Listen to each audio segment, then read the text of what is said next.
നിങ്ങളുടെ കുട്ടികൾ mobile ഫോണിനും ടിവിക്കും അടിമകളാണോ? Phone കിട്ടിയില്ലെങ്കിൽ പൊട്ടിത്തെറിക്കുന്നവരാണോ?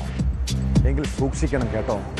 ഇക്കാലത്ത് വിദ്യാർത്ഥികൾക്കിടയിൽ സ്ക്രീൻ അഡിക്ഷൻ വെറുമൊരു ശീലമല്ല, തലച്ചോറിൽ രാസമാറ്റങ്ങൾ വരുത്തുന്ന ഒരു ക്ലിനിക്കൽ അവസ്ഥയായി ഇത് മാറിക്കഴിഞ്ഞു.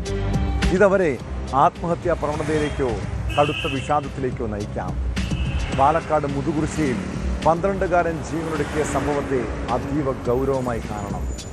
സഹോദരൻ ടിവിയുടെ റിമോട്ട് നൽകാത്തതിൽ മനം നൊന്താണ് പ്രദോഷ് എന്ന 6ാം ക്ലാസ്സുകാരൻ ആത്മഹത്യ ചെയ്തത്.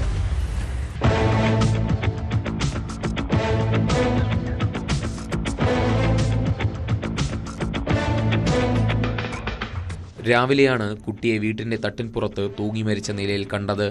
സംഭവത്തെക്കുറിച്ച് പോലീസ് പറയുന്നത് ഇങ്ങനെ: മരിച്ച 12കാരൻ പ്രദോഷിന് 2 വയസ്സിന് മൂത്ത ഒരു സഹോദരൻ കൂടിയുണ്ട്. സഹോദരൻ ടിവിയിൽ ഒരു പരിപാടി കണ്ടുകൊണ്ടിരിക്കുകയായിരുന്നു. ഈ സമയത്താണ് പ്രദോഷ് റിമോട്ട് നൽകാൻ ആവശ്യപ്പെട്ടത്. എന്നാൽ സഹോദരൻ കൊടുത്തില്ല. തുടർന്ന് പിണങ്ങിയ പ്രദോഷ് തട്ടിൻപുറത്ത് കയറിയിരുന്നു.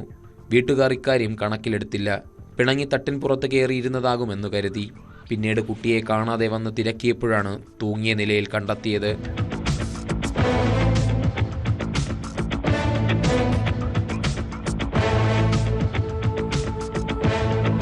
പ്രദോഷിനെ ഉടൻ ആശുപത്രിയിൽ എത്തിച്ചെങ്കിലും ജീവൻ രക്ഷിക്കാൻ സാധിച്ചില്ല. കുട്ടിക്ക് മറ്റ് പ്രശ്നങ്ങളൊന്നും ഉണ്ടായിരുന്നില്ലെന്നാണ് ബന്ധുക്കളും വീട്ടുകാരും പറയുന്നത്. പഠിക്കാൻ മിടുക്കനായ കുട്ടിയായിരുന്നു പ്രദോഷ്. അസ്വാഭാവിക മരണത്തിന് കേസെടുത്താണ് സംഭവത്തിൽ പോലീസ് അന്വേഷണം നടത്തുന്നത്.